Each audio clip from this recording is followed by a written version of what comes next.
In this kitchen pedagogy video, I want to explore the world at the back of the classroom.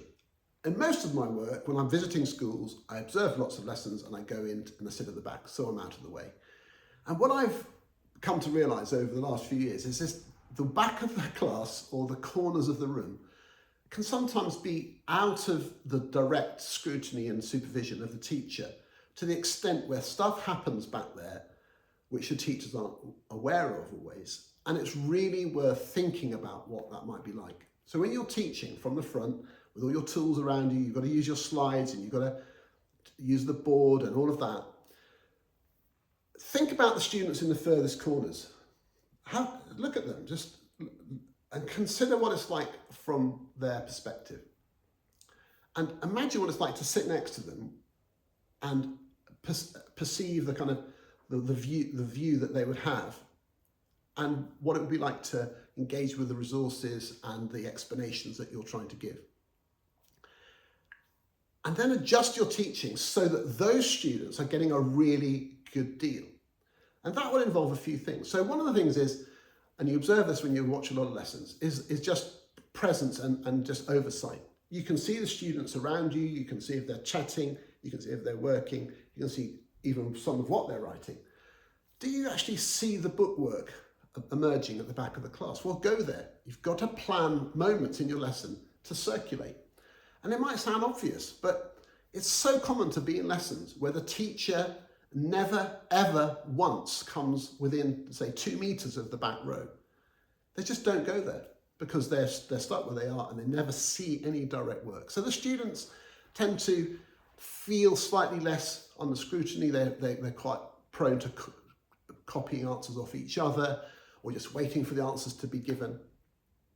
And that sense of affirmation and being checked in on is missing. So that's one thing. Another thing is that the dynamics, the peer dynamics are often very, very evident.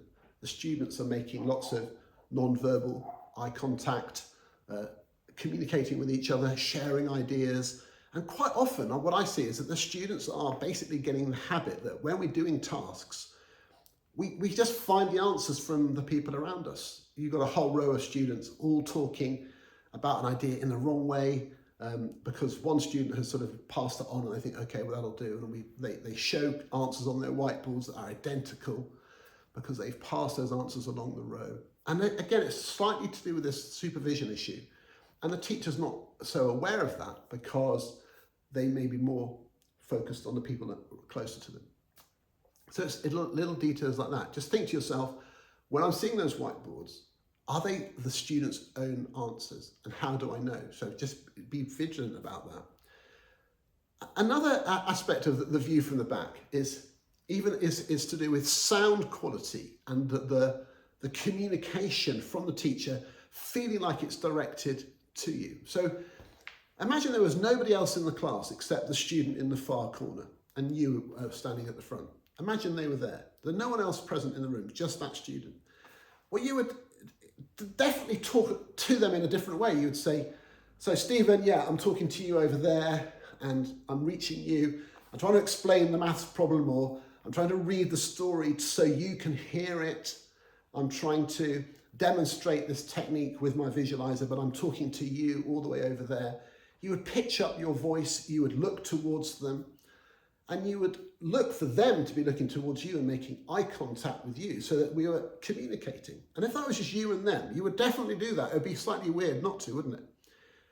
But when you fill the class back in again with all the other children, which is the reality, that is still that student's experience. You still have to project to them, make eye contact in their direction, get them to project back to you.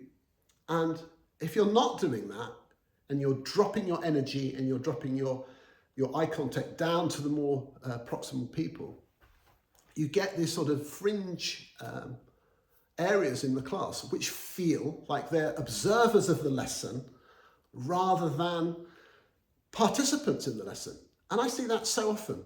It's just the dynamics of the space. Sometimes very long classrooms, for example, are very hard.